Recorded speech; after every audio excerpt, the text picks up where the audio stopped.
What's up, Legion? Welcome back to I Still Call It a Lariat. We are a pro wrestling podcast. I apologize for the week-long hiatus. Unfortunately, 2/3 of our hosting team was suffering from the death, as they call it in New Jersey. The neurovirus, the sickness, the illness, the plague, all of those things. But back with me, he's healthy. He is the Fezzik to my Wesley. He is a sharp man with the sexiest voice in all of podcasting. That's right, it's Big Hound Dog. How you doing today, Hound? Welcome back, buddy. I missed you. I missed you too, my man.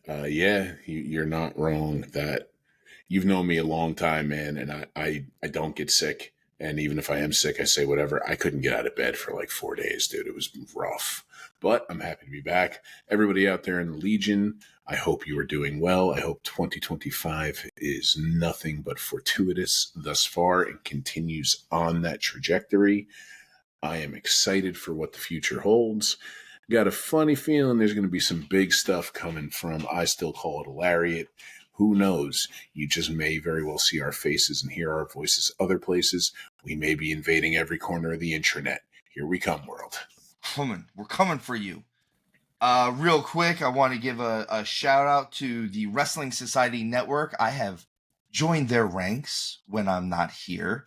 I am hosting a show called Pro-Am, where I am the pro, and Samantha Mazzola is my am, where I have to turn her into a wrestling fan.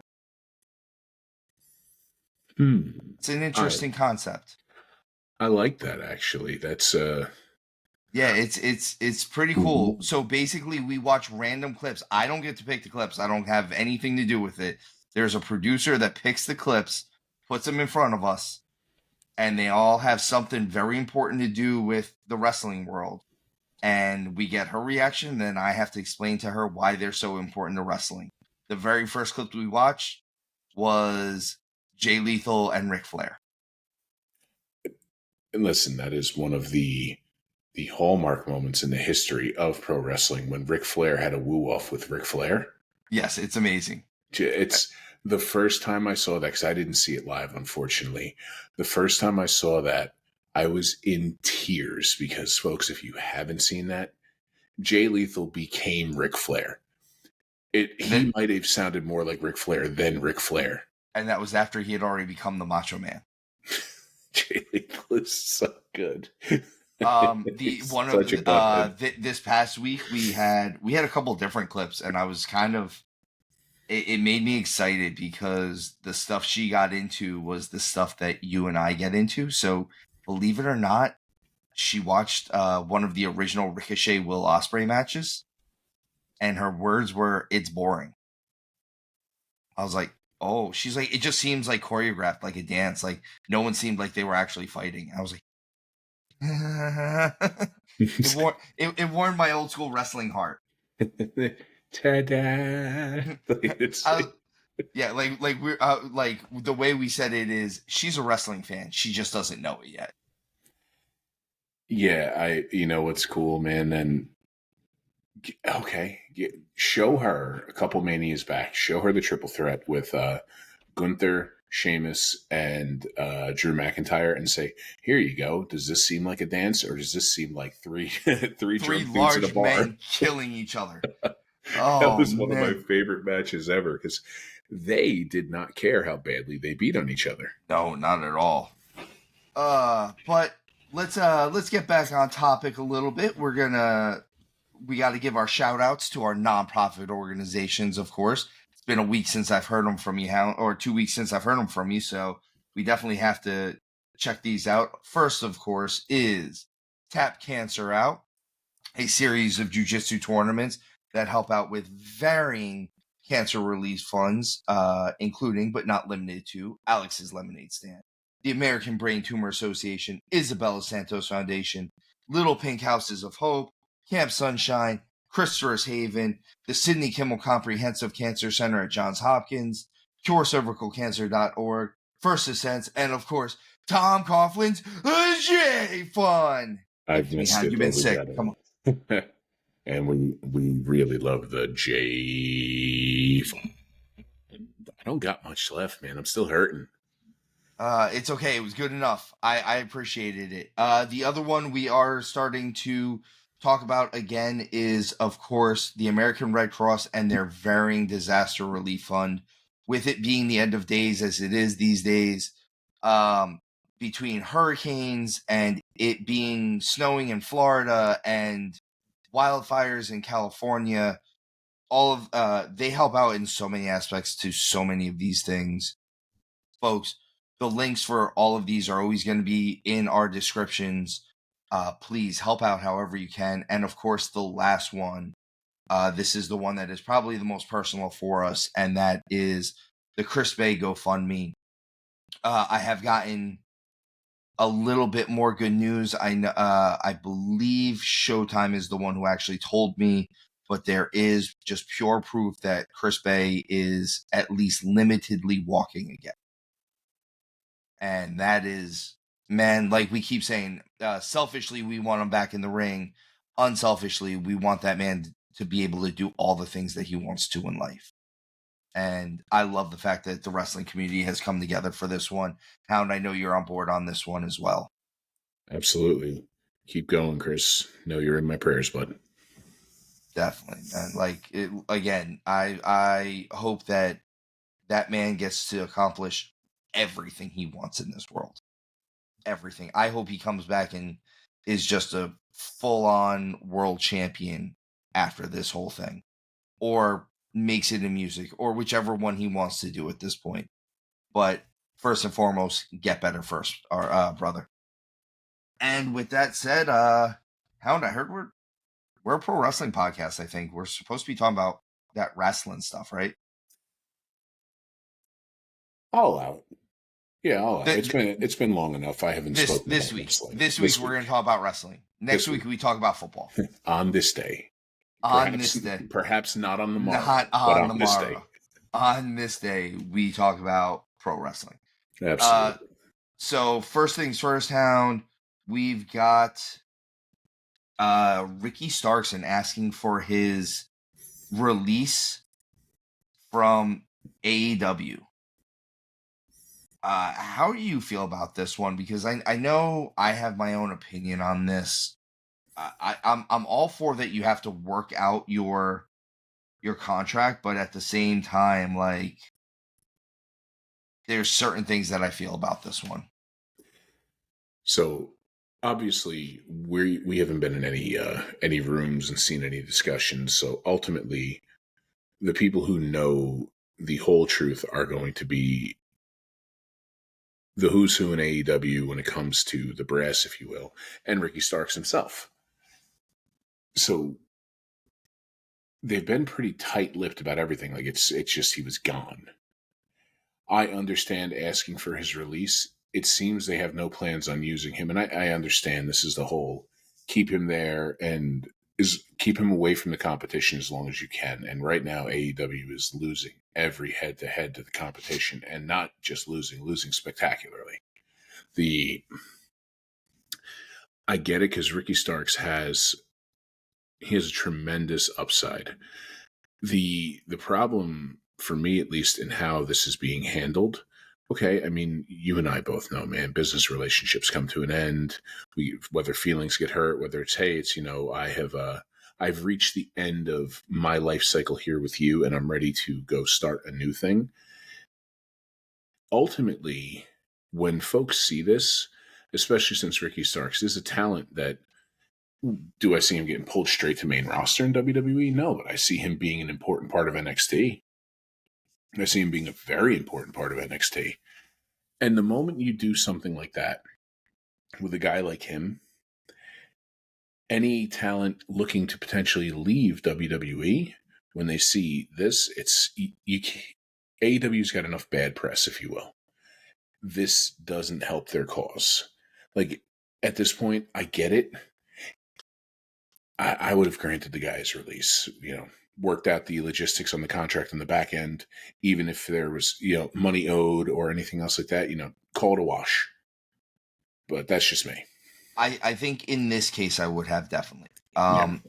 Here's the thing.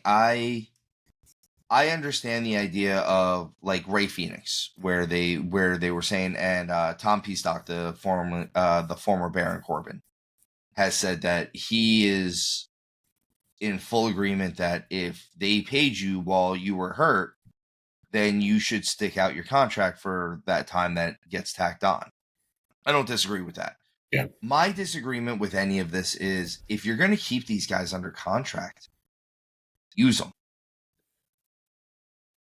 Make your show better. Because they're not going to go out there and not do their job right. If we were to compare this to other sports, this is how I always put it, is a football player, a wide receiver that wants out of his contract or wants to be traded, and the team won't do it. They still have to go out there and perform. Otherwise, they don't have the stats to warrant a new contract the following year. 100%. And the logic there is very sound. And here, a lot of that is and again, we don't know the actual dealings behind the scenes. We don't know if things have been presented to Ricky Starks and he's like, no, my character is bigger than this. We don't know any of that. So to assume that it's all bad on one end and all good on one end is very, very foolish. That's fair. In doing so, I think when I was growing up, my mother used to always say, like, when you're being a petulant child, she's like, oh, so you're cutting off your nose to spite your face. And I think you've kind of got a little bit of that going on with both here. I think if we truly got to the bottom of it, you'd find out it's a lot of people right now with their fingers in their ears going, la, la, la, I can't hear you. And just kind of being children about this, which has been the thing with AEW, where we keep saying it's great when the adults get in the room. Yep. And that's why when they lost a guy like Cody and they allowed the inmates to run the asylum for so long, that Tony Khan became one of the inmates. So now you've got people who are not doing business for business's sake. And it's a recipe for disaster. In this scenario, yes, if you're hurt and they paid you, absolutely stick it out. That is an honorable thing to do. And if you decide to leave, you leave on good terms. So that way, if your next attempt didn't go your way, there's an open door to come back. Right now, this is a lot of bridges like being burnt while everybody's standing on the bridge. Yeah, like I said, I agree with you. I agree with you 100%. I just think there's too many talents that are here right now that are either asking for their release or that are a lot of talent. Like there's a lot of talent there and they're just not using some of these guys. I know like Miro is always one of the ones that I go back to because I know there was a little while where at the beginning of like last year he was hurt. Yeah. That's the beginning of last year. There's no updates on him. Other than I think he asked for his release too. And it's one of those things where and again with Miro, I laughed because what they said was they didn't have anything from creative originally. And every time they kept like coming up with something, he kept turning it down. Miro's original character was he was the best friend to Kip Sabian and they played video games together. So how bad could the creative have been that at this point he's turning it down? And again, I'll go back to what I just said with the Ricky Starks thing too. We're not in the room. And so I err on the side of, yeah, it's probably really bad because AEW's creative is not, it's not very good. It's not very strong. But here, who knows if, again, you've got somebody sticking their fingers in their ears saying, I can't hear you. And this may not be what you want, but this is what we have right now. And that's the whole thing that's there. Like if you're working at a smaller company, and you're like, hey, I want to be made chief operations officer. Well, I mean, there's 4 of us. I have a position as a clerk open. Like, it could very well be a situation like that. Like, that's just not available right now. So, again, we're not in those rooms, and I'm trying to give a lot of people the benefit of the doubt here. I also, and you could say this is to his credit or to his detriment, this might be the difference between Vince and Tony. And I mean, there's a lot of differences between Vince and Tony, obviously. But you know as well as I do that if you were under contract with WWE and with Vince specifically, there wasn't a version of this where you weren't going out that night. Yeah. He would have sent you out there like, you're doing your job, man. You're going to go out there and you're going to do your job. And if you deny it, Vince would have been the one that would have sued you for breaching contract. Yeah, and that's honestly how it should be, because ultimately, and this is the problem, and it's not just in pro wrestling, but I believe it's across the entirety of society and the changing generations now, is that people forget you're being paid to do a thing. That's why when I see people saying, I want a new contract, it's no, you signed this, you agreed to it, finish it out, and then we can negotiate. Or we can, as we're getting ready to end this one out, you hear it all the time from Dana White about UFC fighters, and you hear it about other wrestlers like, well, I want a new contract. Absolutely not. Finish what you started. Because why would I leave all that money on the table, for lack of a better word, with you, and then give you more when you're technically breaching the one we have? Like, it's all bad faith, and that's kind of what really gets to me. Exactly. Speaking of more contract stuff, so it has been rumored that Little Miss Bliss, Alexa Bliss, was back in negotiations with WWE. She was planning on coming back. They had a date set for her, everything. And again, same situation. We were not in the room. Neither one of us have a contact that was in the room. I am going by what others have said and what is being reported, which also I halfway think this goes along with our WWE puts out fake news sometimes. But one of what they have said is that upon the contract negotiations or upon the negotiations of coming back, hey, this is the plan, this is the character arc that we're looking to do for you, this is the storyline, this is the long-term telling, all that stuff, that Alexa Bliss has asked for a new contract on top of it.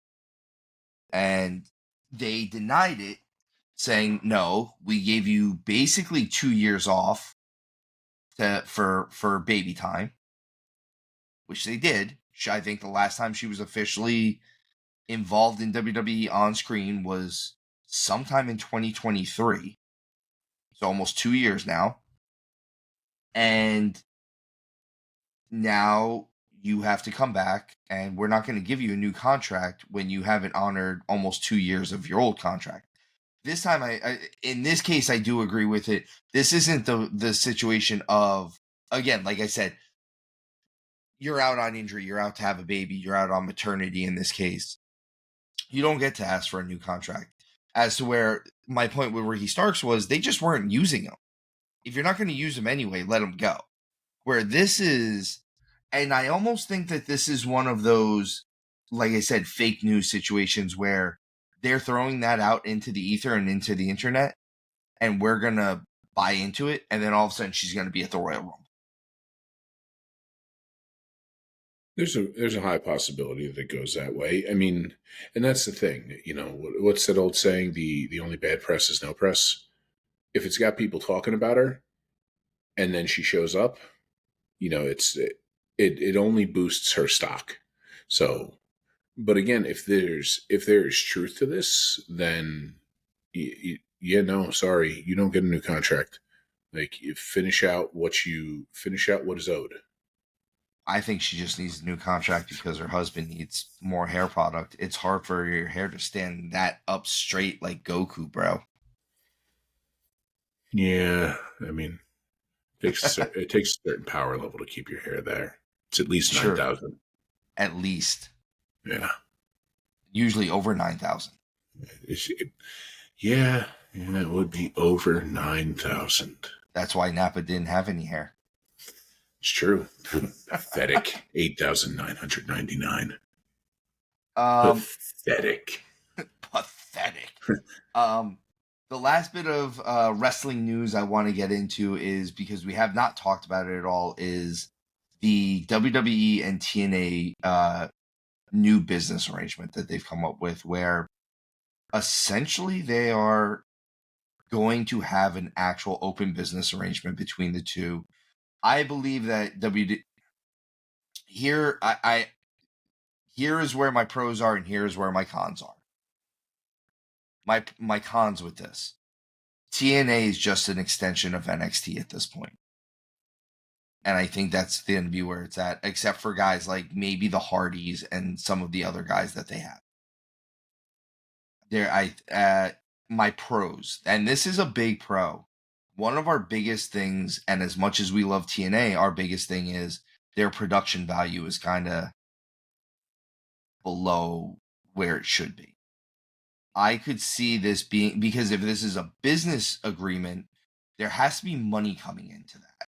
And I could see, if that money goes into production quality, this being very good for TNA. They're already putting out a really good product. They are hot right now. People are jumping on our bandwagon of loving TNA. And you could say it's a bunch of things. You could say that it's the Joe Hendry part of it that made them hot. You could say, I think it's actually a little bit before Hendry. I think Joe Hendry elevated them to a level that they didn't know they were going to get to. That you got such a guy that got organically over so much. But if you look when the Hardys kind of came to TNA, that's the real, like, they were already building something good. They were doing a lot of the right stuff. And then the Hardys came back, and it like was this little switch that they just flipped on. And it was like, oh, maybe we should watch TNA every so often. And then the Joe Hendry stuff happened. And then Nick Nemeth went there. And they consistently have like Matt Cardona there now. I think that in the long run, this WWE and TNA business arrangement is going to be for the positive. But at the same time, it's TNA, which is obviously a small company comparatively, with a conglomerate who is going to do the best for themselves. So more than anything else, this is going to benefit TNA more than it's going to benefit WWE. WWE will see an upside, and will see, obviously they're not going to enter some kind of a business arrangement as a charity for a competitor. So, and fine, if TNA is just an extension of NXT, so be it. It can't hurt TNA at this point. And if they're really truly doing this, I look forward to the time where you see somebody unify the NXT and the TNA title. I look forward to the time where, we see the IC title defended over on Impact, like stuff like that. It's going to be interesting. And yeah, it can't do anything but help, and at least help TNA. And right now, with them having a new champion and everything else leading into the Royal Rumble, I think we're going to see quite a bit of TNA stuff going on when it comes to WWE. The other side of this and again, I think this is a little bit of rumor mill, because I don't think WWE sees AEW as actual competition. I don't. I think that's where they're at. I think it's one of those things where, do I think that Triple H keeps an eye on AEW? Yeah, because they're in the same overall business, but at the same time, I don't see a world where Triple H is worried about AEW. He's watching over there to see, like, oh, you know what? They might get a diamond in the rough, and at some point, I'm going to want that guy.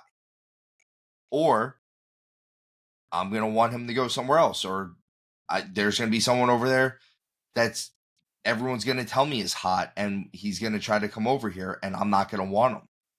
Something in those lines. But there is a rumor going around with this that because of their business arrangement, WWE is currently blocking AEW from getting further TV deals for whatever their third show is going to be, so that they can try to get TNA on a bigger network. Listen, man, the business world is not for the faint of heart. Like it very much is, the weak get killed and eat. It is what it is. I mean, I halfway predicted this one a couple months ago when they first really started working with each other. And I forget if I said it to you or if I said it to Showtime, but it was one of those things where we were talking about it. I'm like, you ever think that Triple H, let's face it, all wrestlers, all workers have some sort of an ego with this, all performers. And him being good with that business side of it, you ever think that Triple H might do something like this where it's like, hey, we're not even really in charge of them over there. And all this talk that AEW is supposed to be the competition for WWE, and then TNA blows past them. You've been championing they don't even try. That for a while. Yeah, you've been championing that for a while. I could see it happening. And again, with very minimal effort. Well, and in kind of a cool twist there, that means essentially WWE would have number 1 and 2, and they did it without being a monopoly. Truthfully, 1, 2, and 3, because I kind of do have NXT's a part of it, but NXT has kind of become its own deal too now. Yeah. So, and this is how long have we been saying it now? For at least the last 3 months that AEW is still looking for their identity. And it seems that the thing that they're trying to do, they're trying to go back to when we were kids, like the shock jock radio craze. It's like they're trying to be the shock jocks of they're the Howard Stern. Yeah. And the problem is Howard Stern was actually successful. They're the Don Imus. Yeah. They said the wrong thing at one point. Yeah. I've said I haven't gotten the chance to say this on air, but let's face it. First of all, TNA is still around. TNA has been going since, I think they're at 25 years now, give or take. Yeah, if they're not, or 20 years. I'm sorry, 20 years. They're at 20 years. They're going into their 21st year. Okay. So they've been going for 20 years. And kind of my thing with it is that TNA, they did the right way. They worked reasonably large buildings, which then gave way to buildings that they worked on the regular. They were working Universal Studios for the longest time. They had the Impact Zone. They had bigger buildings. It was a lot longer time period before TNA had to start scaling down to much smaller buildings comparatively to AEW, where AEW's at right now. Yeah. Well, TNA survived. They survived. They survived poor management. Yeah. By poor management, they thrive. They had a period of thriving where we've talked about it, like the old X Division days. Is some of the most incredible pro wrestling ever to watch. But they also survived some very, very lean times. They survived some controversies, and they're still here. I mean, I'm here for it. I'm glad that, and I'm glad that Triple H sees the future for this business the way he does, like with the eyes he has. And yeah, this is going to be good. I'm excited for it. I agree. And I know we said that they might just be an extension of TNA, and kind of with that, let's talk about TNA might be an extension of NXT. With that said, let's talk about NXT this week, because some stuff happened in NXT this week, man. Some good stuff. Stuff and or things. So this is from NXT on January 21st, 2025. And the show opened with Tony D'Angelo, our North American champion, defending that belt against Ridge Holland. Hound, I feel like I wouldn't mind too much if Ridge had won this and won the title. I almost feel like since he had that chase at the main event for NXT, that he's fallen off a little bit. And again, I don't know if he got hurt a little bit, if he tweaked something, but it just seems very much like we just dropped him off after that match with Trick. Well, man, that happens all the time where a person's time in the sun is pretty brief and it might not be any fault of their own. And you've been championing Ridge Holland for quite some time. It's not time to take that title off Tony D'Angelo. It's just not. You've got a good thing going there. And Ridge Holland could be a good foil too. So you could set up a feud for a little while. Maybe Ridge Holland comes out the other side with it at the end of said feud. But I don't think taking it off D'Angelo right now is a smart move. He's building something with that North American title. It's starting to become his title a little bit, if for lack of a better word. All right, I could see that. Some cool stuff happened in this match too. Tony hit like a almost like a fisherman buster. Like it wasn't like it was a fisherman suplex, but instead of just hooking the fingers and bridging like you normally would, he hit a float over on it afterwards. It was kind of cool. Like it was all the impact of that you want from it, and then the float over. It was definitely really cool. This match had Shawn Spears coming out and doing his creepy stuff because he's creepy right now.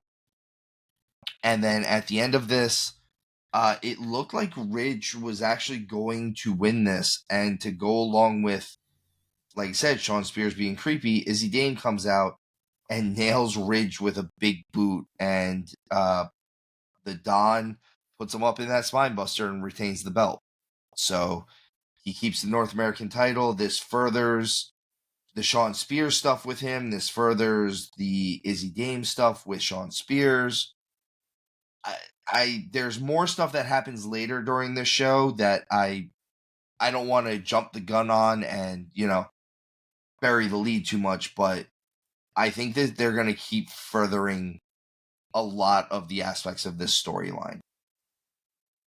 I mean, they've put time into this storyline. They're going to see it through. This is thankfully we don't often see anymore the immediate dropping of a story just on happenstance, where for like 2-3 weeks you're like, hey, this is going on, and it's never to be heard from again.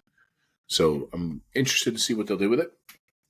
So yeah, I think this will be really good. Right after that, we get a backstage thing in the locker room.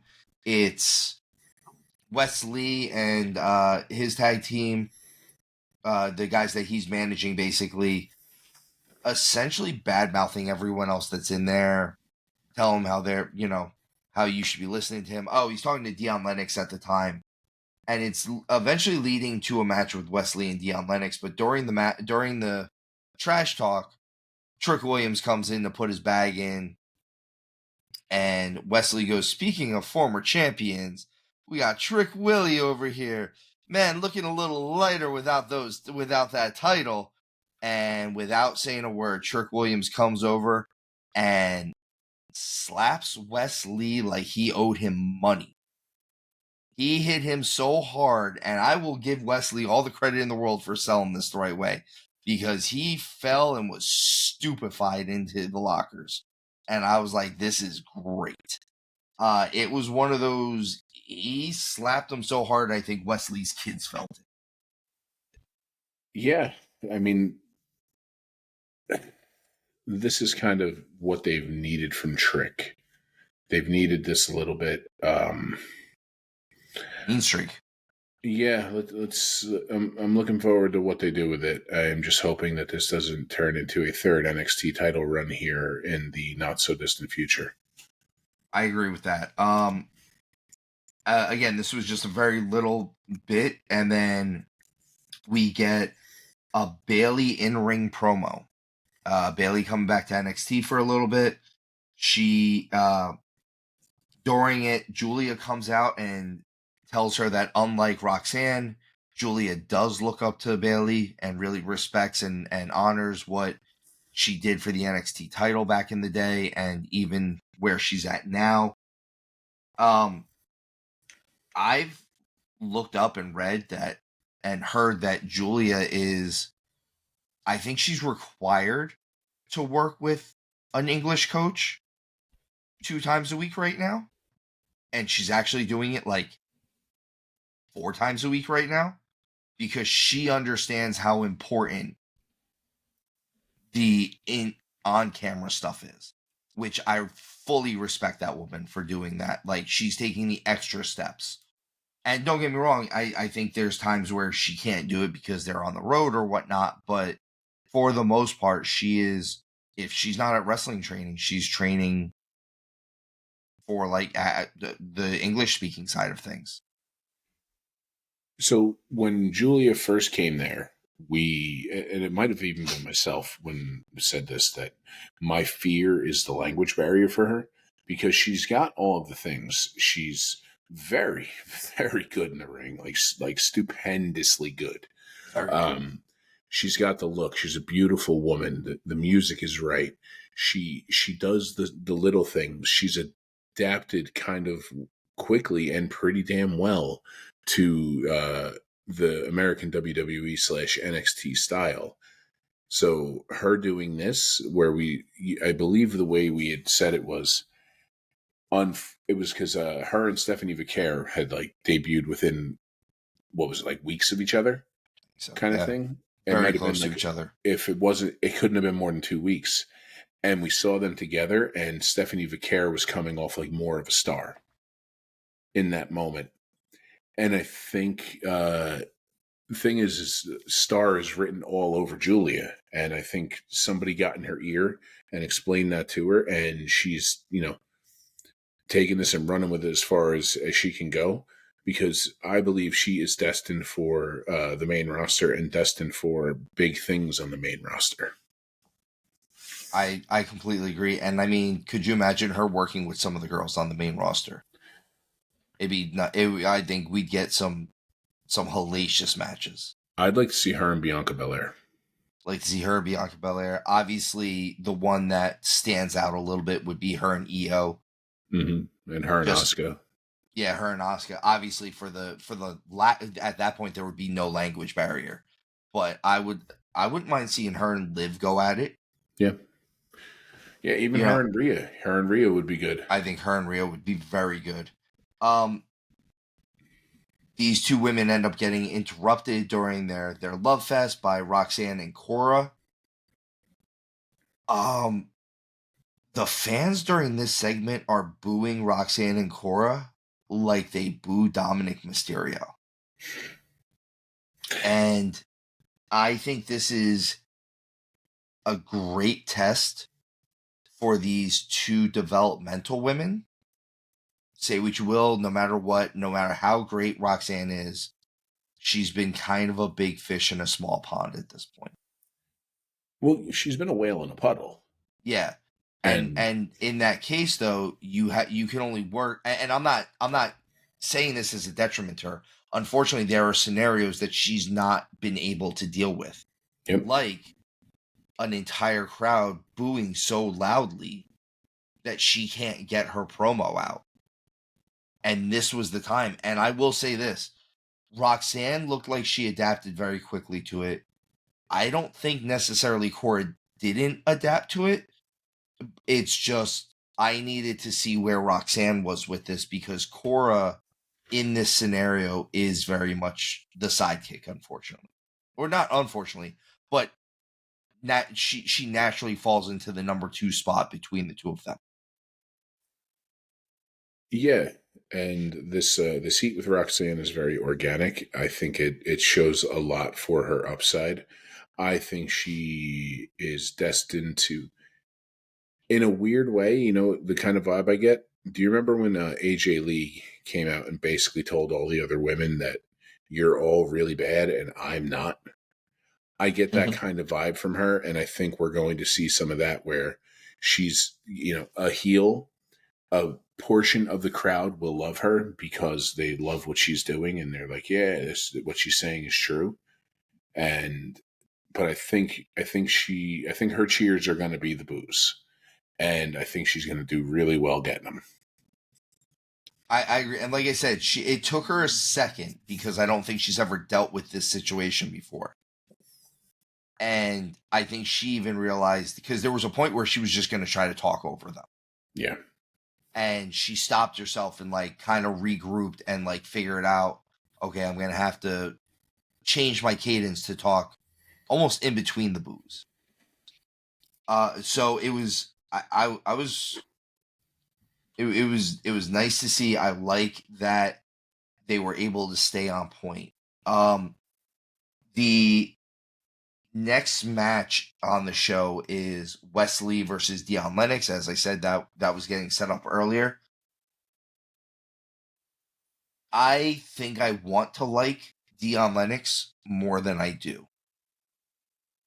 And again, he's very inexperienced, so I think that might be a little bit of the. I think we're in the. He's smooth like sandpaper stage right now.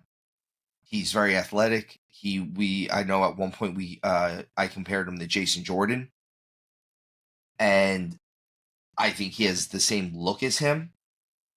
My thing with this match was Dion Lennox is 6'2", 6'3". He is 220, 230 pounds of solid muscle, and he looks it. And Wesley is a smaller wrestler, and it didn't look like the power advantage was being displayed as much as it should have been. Yes, I see what you're saying there, but I want you to, if you can, try to see it through this lens a little bit here too. If Dion Lennox is going to survive not looking like the stronger guy right now, where Wesley, because they're clearly doing a thing with him right now. And Wesley, while he's not as big as him, Wesley's still a big dude. He's a very, very muscle-bound guy.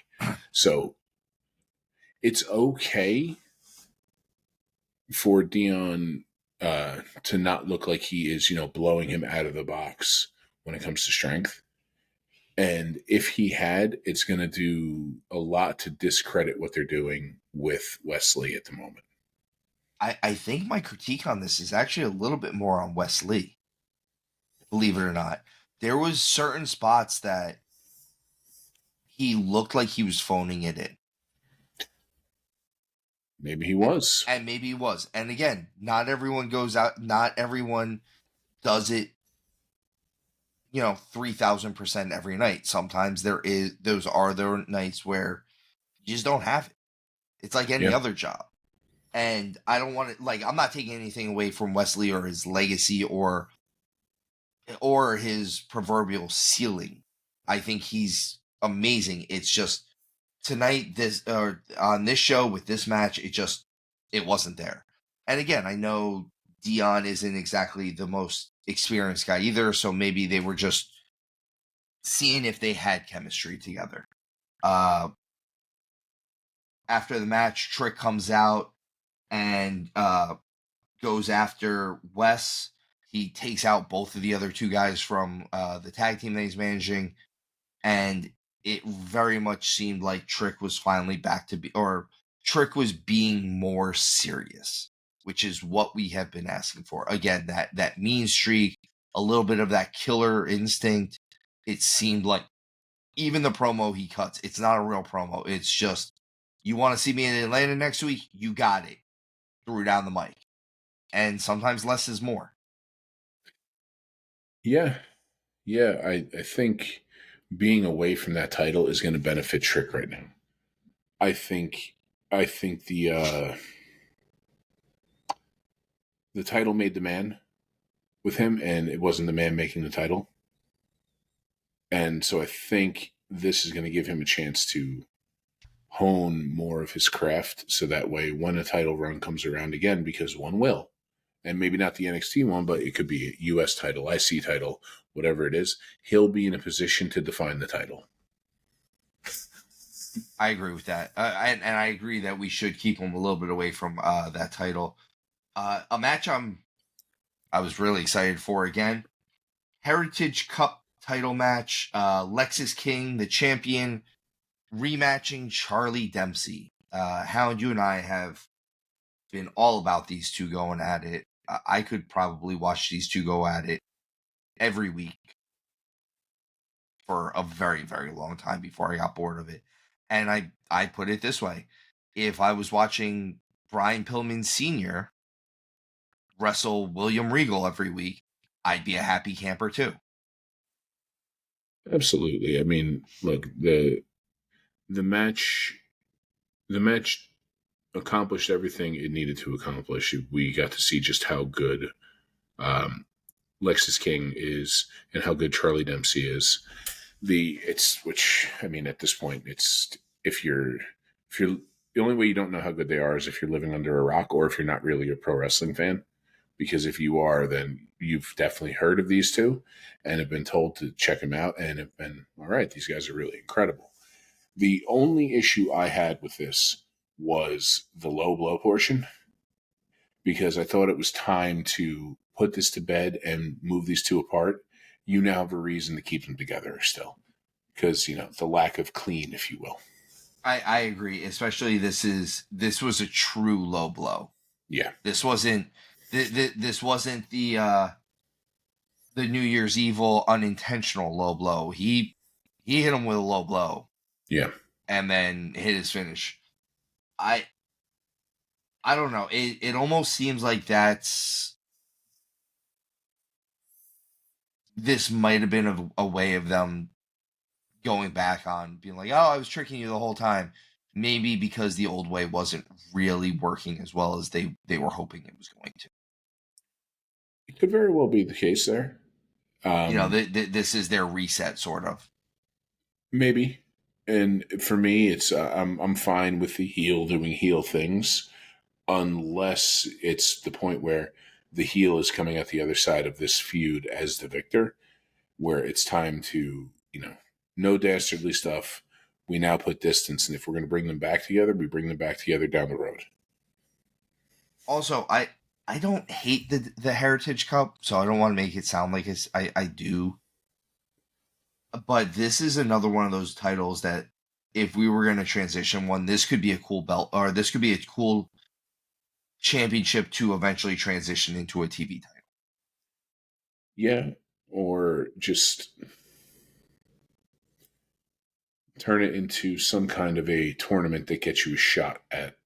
I don't think it should get you a shot at the world title. I think it should be a shot at the secondary. Which at one point, I mean, this was the original Heritage Cup. That's what it was. It was a tournament and if you won the Heritage Cup, you got a shot at the NXT UK title. So like this was their, money not Money in the Bank, but it was their Owen Hart basically. Yeah.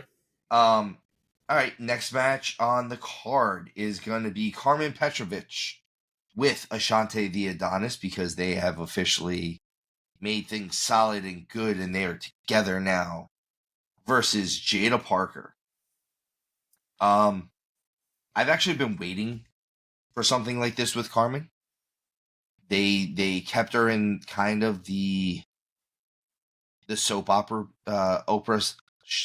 opera stuff so long that even some of the matches were a little we know Jada Parker is good, and I wanted to see if she could step up and hang in this scenario, because like we said, like I just said, I know Jada is good. I've seen her be good. Let's see if Carmen can step up into this situation. I think she did very well as also. I think she did. She does a very good job of selling during this, which is very important to me lately. Yeah, is Carmen Petrovich ready for a Roxanne or a Julia type? Absolutely not. Mm-hmm. But she is definitely ready to get into some kind of mid-card Vortex of Doom program for a little bit. I mean, with her martial arts background, I could see her getting paired with Lola Vice very soon, Could be. and that could be like the next step on this one, maybe. End of the match, we get Kalani Jordan interfering, and Carmen ends up getting the win because of a roll up. Again, we said this weeks ago. It kind of looks like Kalani's gonna be making a heel run. Yeah, Or it'll be good for her. I think so too. I think she needs to expand her character just in general, and Well, I think this is a perfect way to do it. so here's going to be my comparative thing there. Kaylani Jordan has all of the physical attributes, and she's a very beautiful woman. She's While she's still very green, you can see that there's a ton of potential there that I believe will be refined into some real talent. She looked lost like Ricochet looked lost, if that makes sense. Facts. So so a heel run for her is the best thing in the world, because the worst thing that can happen is you realize that she's not really cut out to be a heel, and that's not such a bad thing after all. I completely agree with that. I think and like you need to figure this out now too. Like now would be the perfect time to figure out if she can do it or if she can't do it. Yeah. We get a quick little tag match with Brooks Jensen and Nico Vance, who are Sean Spears guys, versus Stax and Luca Crucifino from the Tony D'Angelo family. The match was short and it played more on the backstage stuff. Basically, Tony never came out. He was in the back still talking with Izzy Dame. Stax says, I was waiting for you to come out. Like, we had your back before. Why wouldn't you been out there with us? And Tony says, you've been the underboss for 2 years. He's like, you don't know what to do. So I don't know what kind of cracks they're going to be putting into the D'Angelo family, or which side of this is going to be seen as the heel if they do put these cracks in. Yeah, I'm interested to see how it develops. I absolutely am. Like I said, that's a lot of stuff going on with that. And then the final thing, we get Oba Femi, our new NXT heavyweight champion, versus Eddie Thorpe. And I don't see a world where Oba doesn't retain this title. If they didn't, I would have been perplexed by their decision. I would have been very perplexed. I will give them this. They do a very good job during the match, and this is both on Oba and on Eddie, of making it seem like Eddie becomes a real threat at certain points. Like, oh, maybe they are going to just pull this title off of him. And they don't do it. Luckily, Oba ends up retaining the title convincingly, and you get Trick Williams coming out and giving him the eye, making it look like he's gonna, go after it. I'm sure they're gonna need to run it back at least one more time. I don't think they take the title off Oba anytime soon, though. Well, this follows the formula of the next NXT call-up.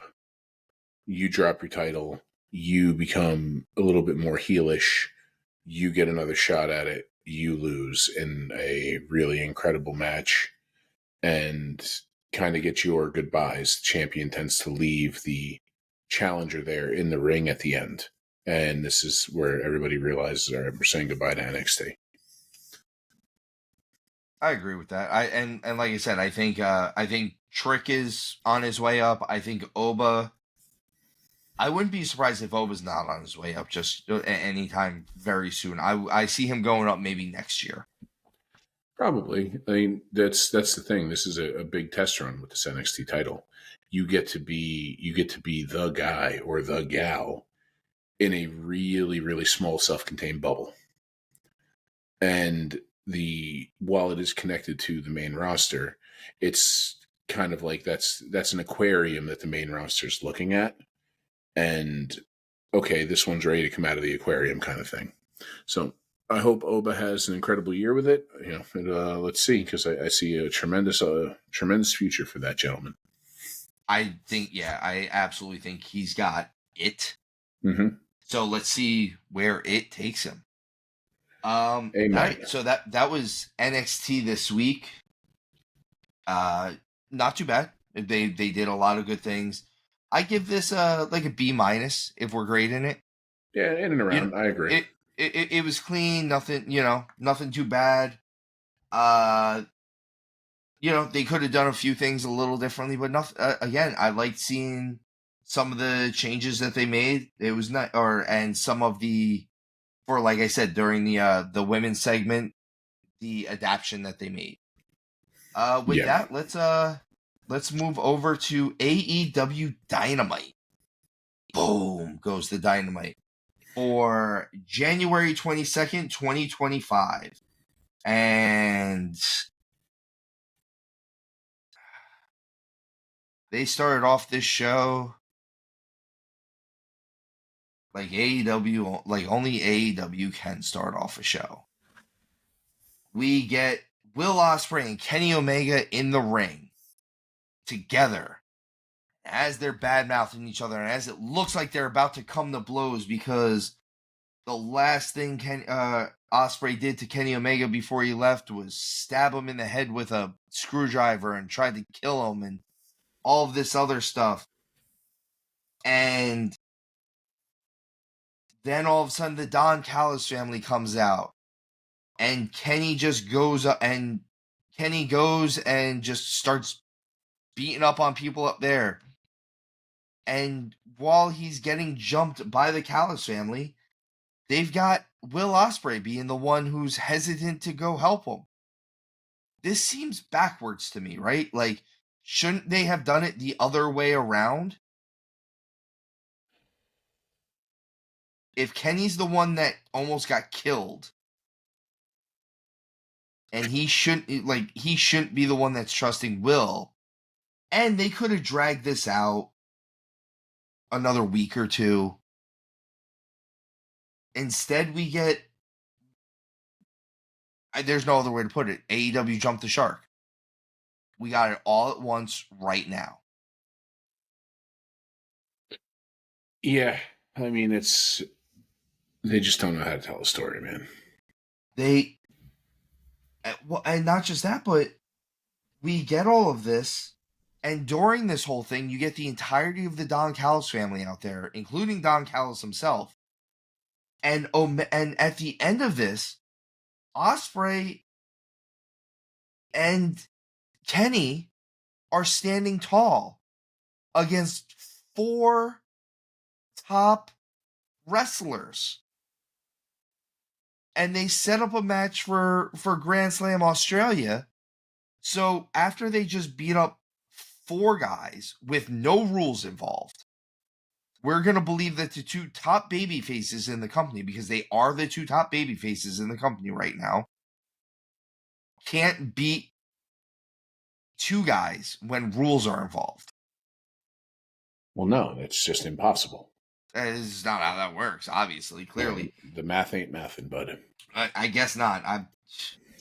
I thought that's how wrestling math worked, but and we're also going to have the 2 top baby faces in the company face off. I get it. This is a heel stable. But they're going against Fletcher in Australia when half the crowd is going to probably want to cheer them.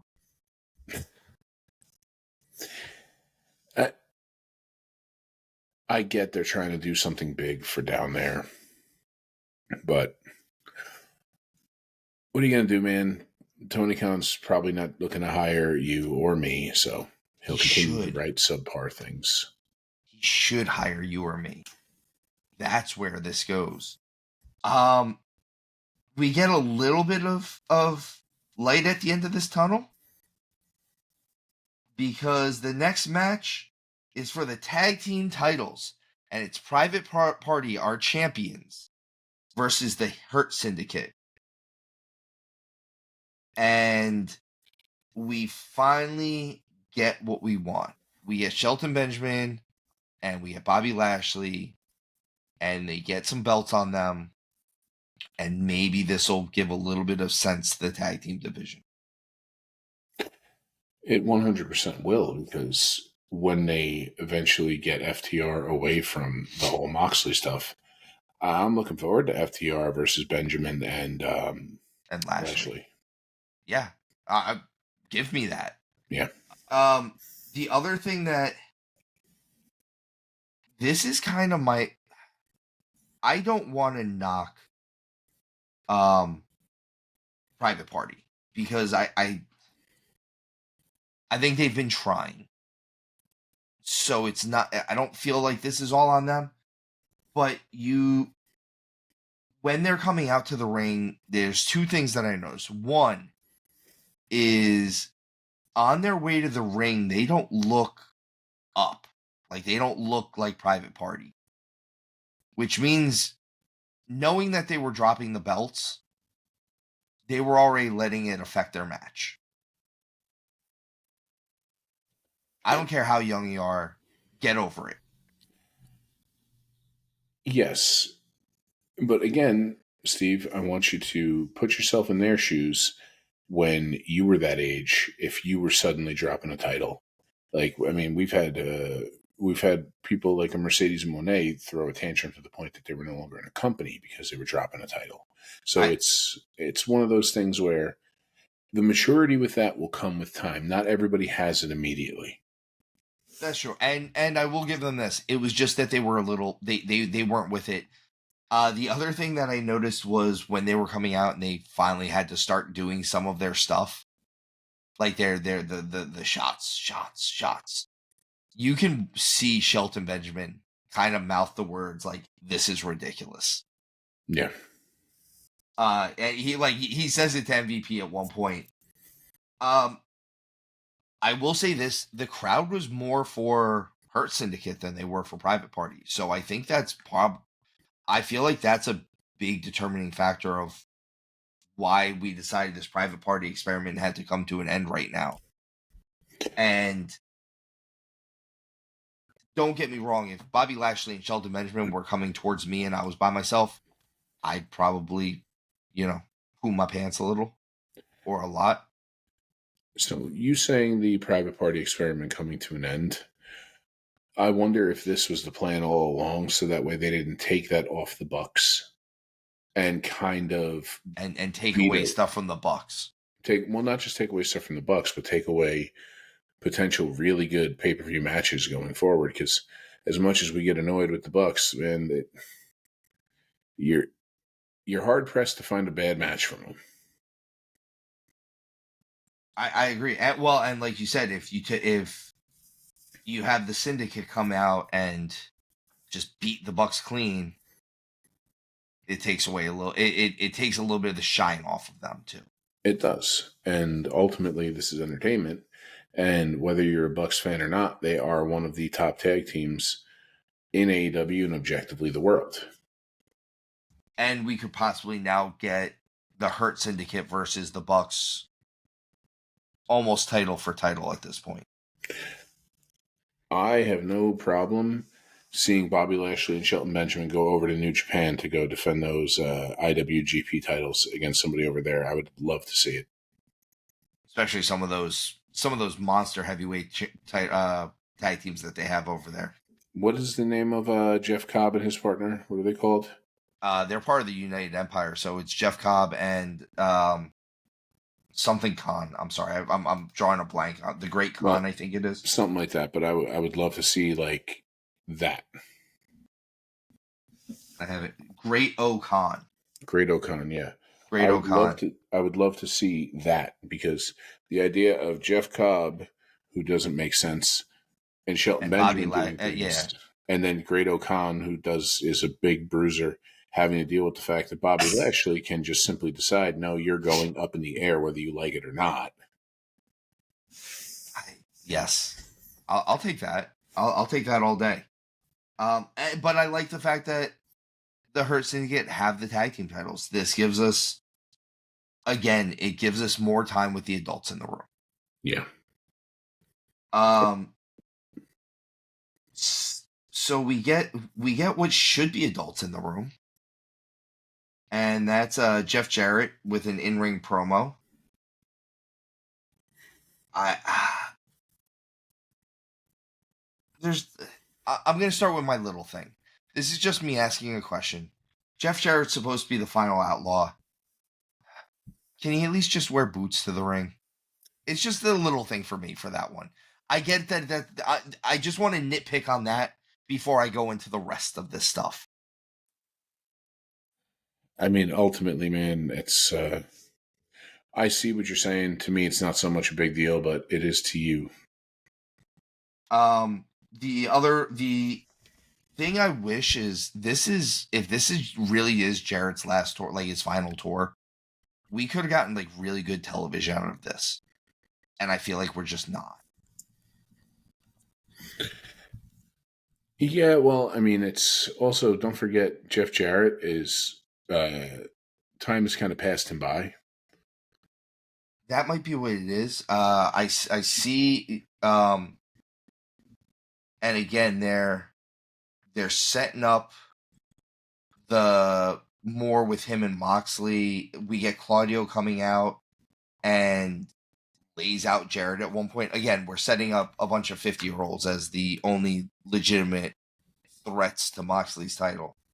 But we get a match for next week between Claudio and Jarrett. And if Jarrett wins this, he gets a match against Moxley. So we'll see, I guess.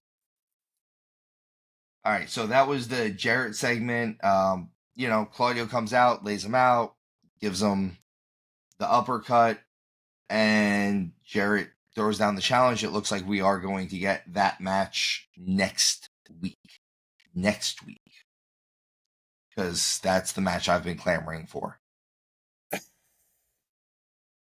Look, I'm all for somebody having their retirement send off. I'm all for it, and Jarrett's no different. Never been the biggest Jarrett fan, but I respect the crap out of him.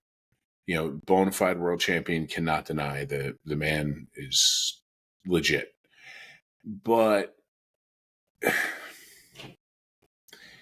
we're struggling to believe that Moxley, and it could just be you and I, struggling to believe that Moxley and, I'm not going to look for a name. I'll call them the Death Riders. Oh, you mean? I'll steal this from a different wrestling podcast. You mean the Boar Horsemen? Yes, I do mean the Boar Horsemen. That is because fantastic. I've never seen a group of killers be more boring in my life, or less believable. I'm really sad that it's just all leading to Darby. I really hope that's not what this is, especially since he hasn't been on TV in weeks. Well, they just murdered him, didn't they? They murder everybody all the time. They always murder people. There's a bit too much murder going on in AEW. There's a lot of bit too much murder. Speaking of murder, let's talk about the next match. There's no actual murder in this match.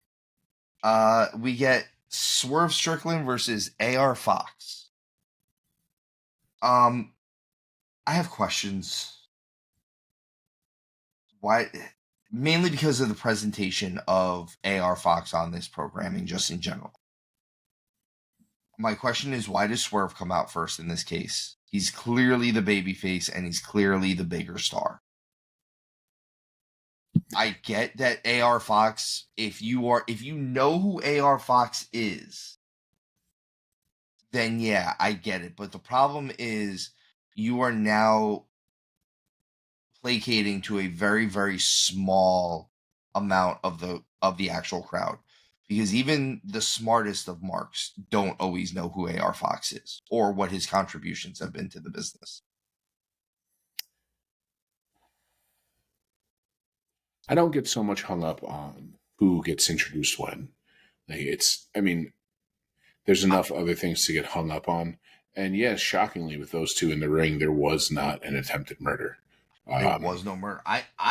My thing with it is not so much that Swerve got an entrance. I just felt like the way they present AR Fox normally, I don't think he should have gotten an entrance at all. He should have just been in the ring already, coming back from break. Yes, I agree with you there. I don't Also, know. Maybe they're just trying to make him seem big. They made this match very 50-50.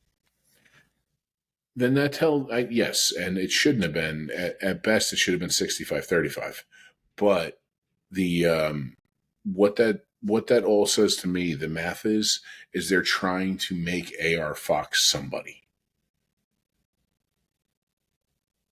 I don't know. I think it's more they're trying to hang on to who they think AR Fox is. Wouldn't that still be trying to make him somebody? No, because they're not going to do anything with him next week. You know what I'm saying? Like, they're hanging on to the relationship that he had with Swerve and be like, well, they had great matches 10 years ago. Yeah, there's that. And yeah, they may very well not do anything with him for the next month, which is kind of AEW's cadence. But at the same point, if we do start to see AR Fox around quite a bit, then this is the reason why they're doing that. They're trying to make it where they're trying to make him into somebody. I mean, the last time AR Fox had any real juice where people were excited was Lucha Underground. I agree. God, I miss Lucha Underground. Me too. We get a backstage learning tree little segment that sets up Powerhouse Hobbs and Big Bill. This is actually the part of the show that I'm most excited about, because I would love to see a steady program between Big Bill and Powerhouse Hobbs. Yeah. Yeah, you've got I mean, obviously he was Cass at one point, and the whole can't teach that. But he's become something much more. He's become somebody who, he's legitimately, like, they bill him at 7 feet. He might not be exactly 7 feet. He might be more like 6'10", but it doesn't matter at this point. He may very well be over 7 foot for all I know. But the dude looks incredible, and if anybody hasn't heard or seen his story of how he changed everything, it's incredible, and I'm happy for the guy. And Powerhouse Hobbs, the future is bright for him. So yeah, let these two go out there and beat on each other. It's a good thing. It's two monsters. Big man meets slapping. Mm-hmm. Big E was happy. And again, this is one of those things we could get, I think, on a much leaner,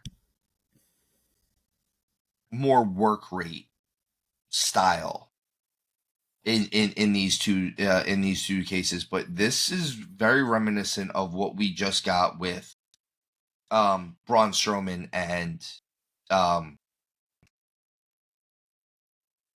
drawing a blank on his name now. Jacob Fatu. No, the other one that just shattered both his ankles. Jonah. I can't think of his. Bronson Reed. Bronson Reed. Yes. But this feels like Big Bronson Reed and Braun Strowman, but almost two younger guys than that, and like you could get a little bit more work rate out of what they're doing. Yeah, I mean, they're both a little bit more athletic than the two other gentlemen, both Braun and Bronson. Not that Braun and Bronson are not athletic, because they're unbelievable, but. And that's the thing, is I'm saying it as a compliment too. Like this is like the next bit we get an MJF in-ring promo. It feels like even the fans are groaning during MJF. I think that where it kind of feels like the mighty has fallen. MJF is it almost feels like he's treading water at this point. Yeah, so MJF, there's certain things when people come out that you're going to get that are going to excite the crowd the entire time. Every time it happens, and that's DX, when the New Age Outlaws did their, ladies and gentlemen, boys and girls thing. There's, Hogan doing What You Gonna Do? Things like that. Now, MJF has been known for saying the naughty words and saying the thing you should not say. The problem is that's all he's known for at this point. And he should be known for his in-ring work, because his in-ring work is stellar. And he gets lost. His work becomes a second to his promo game, which his mic skills are incredible. The problem is I think he's very comfortable and is kind of phoning it in. I think he meant every word of it when he showed that AEW tattoo on his calf. I think he regrets it deeply. I'm going to go with that. Like I said, it feels like he knows he's recycling himself. Like, I don't know if he's buying what he's selling anymore. And at one point, I would have really, it would have hurt me to say that, because I thought that highly of his character work. He gets interrupted during this by Hangman Page, just so that Hangman can have a squash match.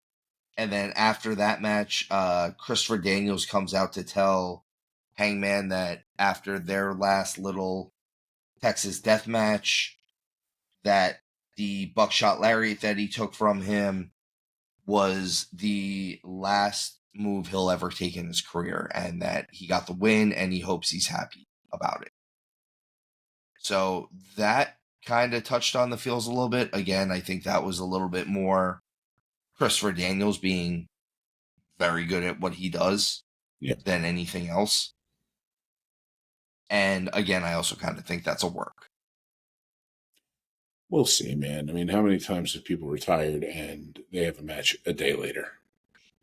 And don't get me wrong, if this is the end for Christopher Daniels, I hope him a very happy retirement from in-ring competition. He has been one of my favorite wrestlers for over 20 years now at this point.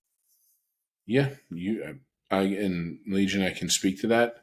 Steve, for years, would never shut up about Christopher Daniels to me. He's so good. He is. He is. We get a little backstage ditty with Mercedes Moné and Harley Cameron asking for a TBS title match for Australia. I think Harley's bit was actually better than Mercedes' bit. It was. It absolutely was. And here's my thing is, I'm not saying that Harley should be pushed to the moon as a wrestler, but she's super talented just in general. And I think I would try to find some way to get her famous, whether it's wrestling or in some other way, or whether even outside wrestling. She can sing, she can play the guitar, she does all types of entertaining stuff. She's not afraid to, be a little wacky and crazy. I think she's very entertaining. I just don't know. And part of it is I think she's so entertaining that I don't know what level of wrestler she could possibly be. Yeah, it's true. It's true. It's a good problem to have, though. And I do think she's improving. I think she had a very good match with Mariah May, and which is even better, because if you can't have a good match with Mariah May, I'm even a little bit more nervous. Next match had me very interested was Julia Hart versus Jamie Hayter. I think Julia has been doing great character work, like I've said. I feel like the way they've brought Jamie Hayter back since her injury has done her no favors. Yeah, it really hasn't. She just doesn't. She went from being a huge star for them to feeling like she's just kind of happy to be there. She's listing directionless presently is the problem. I completely agree with that. Julia Hayter ends up taking the win on this, which means this feud might keep going on, but I don't know, because afterwards Hayter does a little in-ring promo and says that she respects her and that she likes what she's doing with that she respects that she's taking control of her own career and her own life. And then immediately after that, we get a vignette for what the new group's name will be is the Hounds of Hell. That is the former House of Black. This is confusing to me. This was a bad placement for this vignette.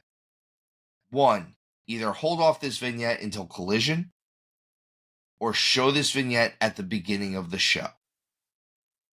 Because they showed it right after Julia Hart lost a match. That seems like poor placement, right? Like, or is that just a me thing? That's a you thing. Because I want you to think how many times there's a match that ends that goes, and this is across every promotion. Watching any of their shows, there's a match that ends that goes right into some kind of vignette, and it's like, huh, okay, and then on with what is going on. We're both big fans of Matthews and Murphy, and Buddy Murphy and Brody King, yeah. Thank you. Yeah, I just had a full-on brain fart. Matthews. Yeah, I just had a full-on. You had a Will Ospreay. I did, and I think that's part of it, is that those two have been so incorrectly utilized for so long that who knows if now all of a sudden they're going to be utilized correctly. So I get it. And it's, for those two, it should feel like more of a bigger deal. So it just being there, while, okay, it's fine. I just meant because Julia's involved in it and they played it after she just lost a match. You get what I'm saying? Like, it feels like it takes, I felt like it took away from her a little bit. Unless they're separating her from this, like, and we're not getting a storyline reason for it. Well, I mean, I guess we'll see with that one too, but it seems like they're keeping them together. Honestly, if I was doing this, and then, again, if we don't have this type of control, but I feel like I would almost have just separated them all completely. I know that they're all friends, and they don't need to separate on a bad way. Like, they don't need to be torn apart. They just need to be friends that say, hey, like, maybe we should all just look out for ourselves for a little bit. Yeah, well, but again, they don't have anything for them. Exactly. Because unfortunately, the powers that be don't see Murphy and King the way we do. They're so good. They're unbelievable. And kind of my thing is, I would keep them, like I said, I would have kept them singles and but kept Julia Hart with Brody King. Yeah, it makes sense. I think that makes sense. And then have Buddy go off on his own and, like, challenge Okada. You know, do all the things, which I might have just buried the lead on that one because he does eventually do this. But the final match, the main event, is going to be Captain Edgeland, Adam Edgeland, Cope, the Rated R Superstar, versus Pac. Going into this, I thought this match had potential to be very, very good, except for the fact that the specter of the Mox World Order is hanging over them. And that usually means that the match is probably going to get thrown out or something along those lines. Yeah, it's hard to get invested when you're pretty sure that 10 minutes in there's going to be a schmoz. Or an attempted murder. Yeah. Yeah, so enough suffocations. Yeah, so, which apparently there's not. So the match was pretty clean. I think Copeland might be... I feel bad for him because I know how good he is. Like, he has been so good his whole career. But he is a little older, and I think he's trying to move a little faster than he needs to. Because even some of the stuff he's doing, he's trying to almost match Pac move for move. I respect it. And that's the thing. He's definitely on his last hurrah. So he's kind of doing it his way. I respect it, but you're not wrong with what you're saying. Like he hit one of those, like, John Woo drop kicks, and I was like, he doesn't do that. Like, it's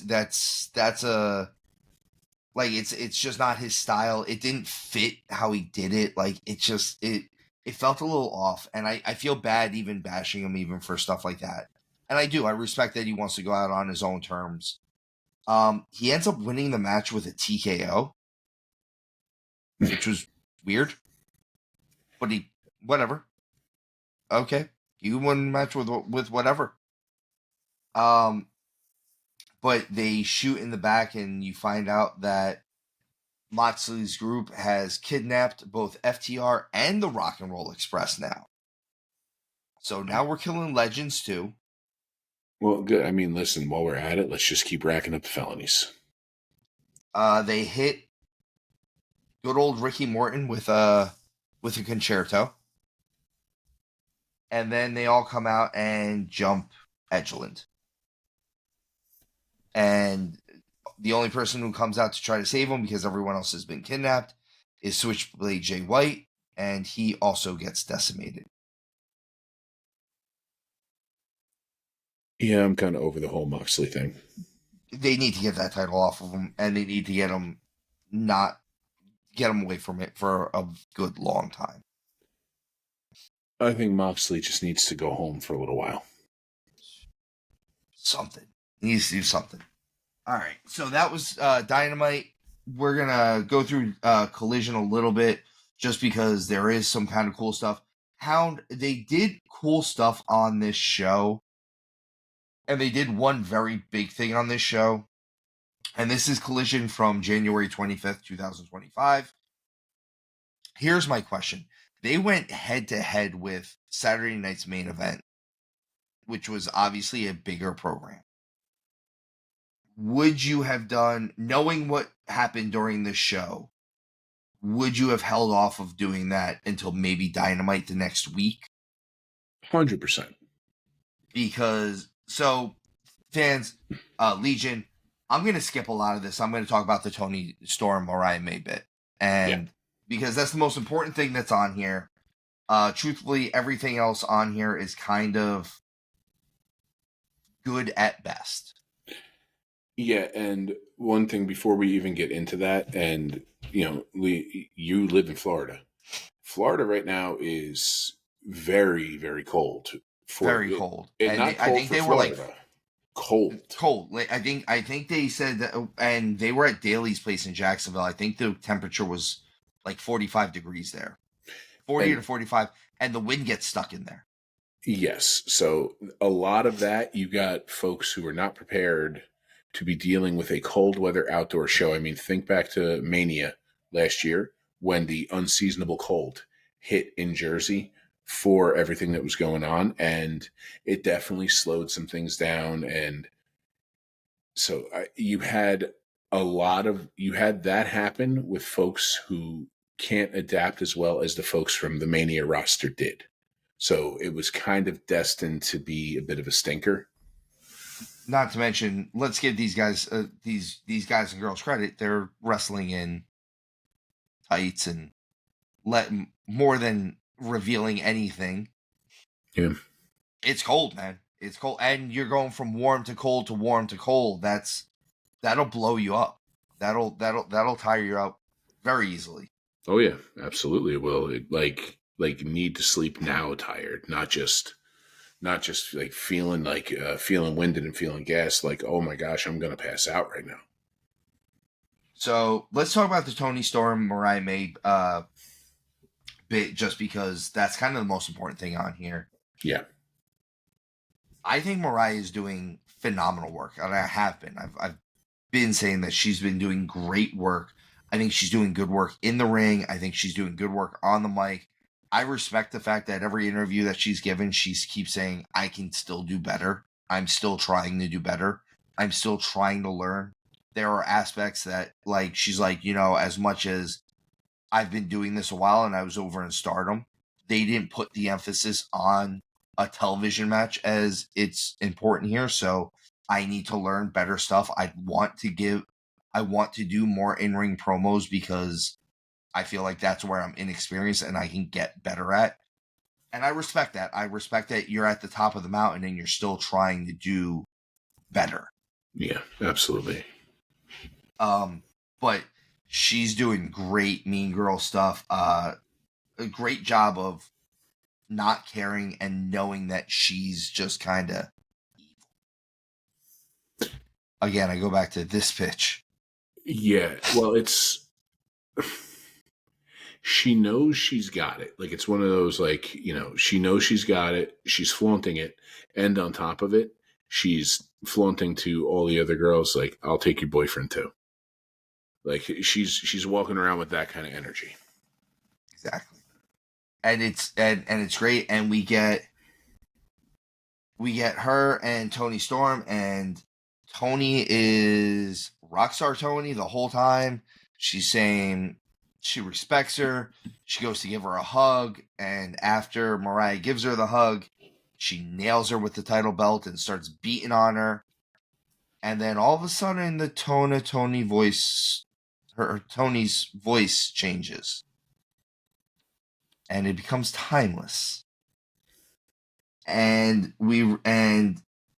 she reveals she's been Timeless Tony Storm the whole time, and that she's and she, what does she say again, Hound? She says the hardest part you'll ever play is yourself. Yeah, essentially, like, the toughest character to play is yourself. And I just put on the performance of a lifetime. Yeah. She's so good, man. She's so good. And this is so good. Yeah, I love it. I love it. The only thing I would have done differently is not have had it on this show. Yeah, that is a closing segment, and it's math isn't going to add up, but I think you're going to see where I'm going with. That's a closing segment on a go home show where the two of them are not tangling. Where all of a sudden it's like this happens, and now there's the specter of that looming over what's coming. It's kind of like, it's okay, whatever the pay-per-view is for them, then the next big one that's coming, the all in, the all outs, whatever, knowing that specter is now looming and has been looming, it becomes like, Timeless Tony Storm is one of my favorite characters of all time. She's unbelievable. She's so funny. She's so good. Oh my goodness. And yeah, and that's the thing. It's interesting to see, because I kept saying, I'm like, I wonder what Tony's going to do here, because it seems like she's being doing the amnesia thing, like she forgot the last few years, and she fooled me. Oh, she fooled all of us. Yeah, I thought they were. I thought they were going to keep going with this for a while, in which case she still pulled that off. And then, Hound, I don't know if you watched, they did on their social media stuff, they showed video of them basically leaving the ring afterwards, like going through Gorilla and walking through the backstage area. And Mariah is just like not there. Like she's completely zoned out. Like she's just like, I don't understand what just happened. Not real. And again, great character work on her part to be so just, disengaged because of it. And then they show Tony Storm walking out, and she's in full Timeless character, and she's got the walk. And as she's walking past the camera, she gives the wink real quick. And I'm like, she's so good. And honestly, there are probably some talent in the back that should be taking notes, because Tony Storm is doing a masterclass on character work. So this is going to be real high praise right now. Now, you can say what you want. You could be somebody who was a Roman Reigns hater during the 1400 or 1300, whatever it was, plus day title run, 1400, however many he got to. You could be somebody who was all about it. But the character work during the COVID era, because that's really where the Tribal Chief began to shine, Timeless Tony Storm is on the level of Tribal Chief Roman in that portion of it. Like, I agree. Yeah. I agree. Yeah, I completely agree. I think, and, we can praise just her character work all we want, but the fact of the matter is, when she gets in the ring, she goes. Tony Storm goes, man. She's She She's consistently for months had on an AEW pay-per-view what would be considered my favorite match. Excuse me. Yeah. My favorite match. I wanted to talk about this because this stuff was so good. And like I said, I would have held off on this, even if you're trying to play this off for the pay-per-view. I maybe would have held off on this until at least Wednesday. I would have held off on it too, but I also understand the same thing, like, oh, we need to do something big because Saturday night's main event is on. But at the same point, you don't need to do so. I get the thought process behind it. And there was a time when that logic was sound. But right now you've been getting beaten from pillar to post by WWE at every turn. Maybe don't give away one of the hugest things that is going to create a social media like firestorm for Timeless Tony Storm. And I see the thought. It's just they chose poorly there. In all honesty, when they really could have done it too. This goes a little bit more in your thought process. I think how you were saying, but they could have waited until the actual pay-per-view to have done this. They could have. They could have had her come out, and they could have had Mariah like slap her in the face right then and there. And after she slapped her, she does the Joker lipstick thing, like pulls it away, and like rolls out of the ring and just starts taking everything off. And all of a sudden, you realize she's timeless. Yeah. Something there. There was definitely a way to do this where, don't get me wrong, the segment's incredible. Like, the segment itself is not done poorly. The timing of the segment, which is pretty funny, the timing for Timeless is off. But that's the only miss with it. Like, that is huge. And I don't know, maybe you and I are in the minority here thinking like that Timeless Tony Storm's character work is that great. And I'm fine. I know I'm right. I mean, she is great. It is great. And I don't know anyone who disagrees with this.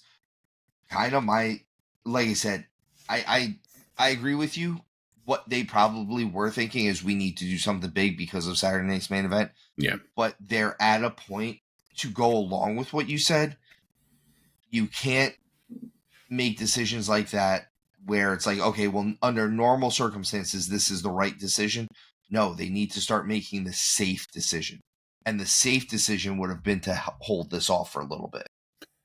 Yeah, they really need to, because, again, it's as much as, look, I want that title off Moxley. I don't want to see him on TV for a while. I was very intrigued early on with his character that he was doing, because the whole romper stomper feel, but that's gone. Now he's just, I don't know, he's some underboss, or he's under here doing death jitsu. Yeah, but see, the only polka dotted pink belt in death jitsu history. Like, come on now. I'm not with it with Mox. And also, I didn't get a chance to say it, but I'm gonna beat you up, Takeshita. Well, we didn't get to Takeshita yet. Oh, well, because I thought we were kind of not talking about everything, but that's the only other thing I was going to get into was main event of the night was an international title match between Takeshita and Shibata. Honestly, I'd rather fight Takeshita than Shibata. Well, it's good because you're going to fight Takeshita. Well, yeah, I'm not fighting Shibata. He had his brain implanted. Shibata is a lunatic. This is one of those matches, and I don't want to take anything away from Shibata. So, Legion out there, please hear me out. Shibata is a legend in Japan. He is on probably the end, closer to the end than he is to the beginning. With that said, if this match happened in Japan, I would probably be all for it. The problem is it happened in Jacksonville, Florida, and it was cold, and both these guys, and Takeshita looked like Takeshita, and Shibata did Shibata stuff. And there was just points where like people were dumped on heads and they no sold it, and I don't think it shows Bushido sometimes. Is at least not in our culture. It doesn't show Bushido. It just shows that you're no selling. Yeah. And like we discussed when we reviewed Wrestle Kingdom and Wrestle Dynasty, if this match occurred in Japan, like you were just saying a minute ago, we're all about it. It's, that was fantastic, yada yada yada. Here, not so much. It really is just a cultural style, a cultural difference in what is expected in wrestling. Now, don't get me wrong, there is a time when you can pull something like that off over here, but and the way to do it is it needs to happen very rarely. And unfortunately, they've tried to kind of cram that, like they've tried to shoehorn that in a bit too much.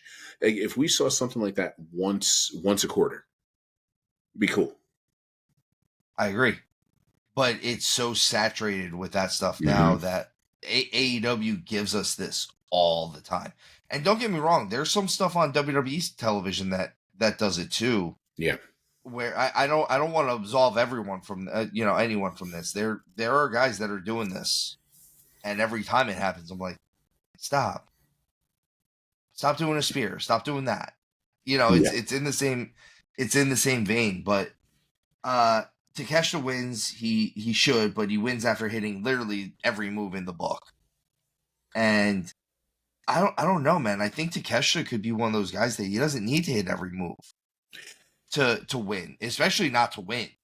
I think Takeshita could start setting him up to win a couple squash matches here and there with, like I said, just a lariat. Yes, but at the same point, if you were to say anything, don't forget Shibata is a legend in Japan, and both those gentlemen are from Japan. So there's no way Takeshita was not going to hit everything in his arsenal to keep that legend down. That's just respect at that point. That's fair. That's really all I got for Collision. They did a little bit more with Brody and Buddy during this, where they actually formed a real tag team and they faced the Gates of Agony. There's just a lot of torture talking about this. Hounds of Hell versus the Gates of Agony. It was a lot. They still managed to put on a pretty good match during that. And the end result is also we get Buddy challenging Okada for the Continental title. And Hound, because Comedy Okada is a treasure, I will tell the people, Buddy Murphy then looks at him and goes, and while I challenge you, you'll be the bitch then. And after he walks away, you hear Okada go, "What? I know, bitch." And he like looks confused by it. He's so. Listen, where's Frank the bitch? Frank the bitch for us, and then the crisscrossing head slapped Ricochet. Oh my gosh! I want to hang out with Comedy Okada. Like, I hope at some point we get to interview him, and I look forward to being called a bitch by him and having him storm off as part of the thing. Oh, you hound dog. Me think you hound bitch. And then drops off the call. Perfect. I was like, I want that clip played at my wedding. Like, and your funeral. Yes, I want that played on my grave on repeat. I'm just going to put a tablet that's attached to your gravestone. I love Comedy Okada so much. Oh man, he's your R-Truth. He really is. He really is. Which is weird because R-Truth is also your R-Truth. Dude, it's the thing is R-Truth has been that for decades, or at least a decade at this point. Nobody knew Okada had this in him. He was the golden boy in New Japan, and it turns out the first time when he did the middle finger spot, like to the crowd, I lost it. I was like, what is happening right now? So Oh, good. all right. Well, folks, that has been the week in TNA. I'm sorry, in NXT and in AEW. We appreciate your patience in letting us have the week off since, as I said, Hound and Showtime were suffering from the death. Yeah, we were definitely. Well, I mean, I can't speak for Showtime, but I know from through the grapevine that he was hurting quite a bit, and I know through my own lived experience, I was in the depths of despair for a little bit. So, folks, thank you. As always, we appreciate you checking us out. If you have not already done it, if you enjoy what you hear from us, hit that follow, hit that subscribe, hit that like button, comment, let us know what you think. I can guarantee you that we do answer all comments, whether it be me or Hound or Showtime. We all get back to everybody at this point. We are, I believe we've skyrocketed to just over 200 followers at this point on the YouTube, and we're getting a little higher on the Spotify's and stuff like that too. So, folks, let's keep this legion growing. Be sure to check me out over on the Wrestling Society Network as well. Hound, why don't you send the people off how you normally do? Folks, I hope everything is going well. We are in like cold and flu season, so be careful. But thank you so much for giving us your most precious resource, your time. We hope you enjoyed yourselves, and I hope that this year just continues to get better and better as we go for you. God bless and be well. And as always, guys, remember, tuck your chin when you bump.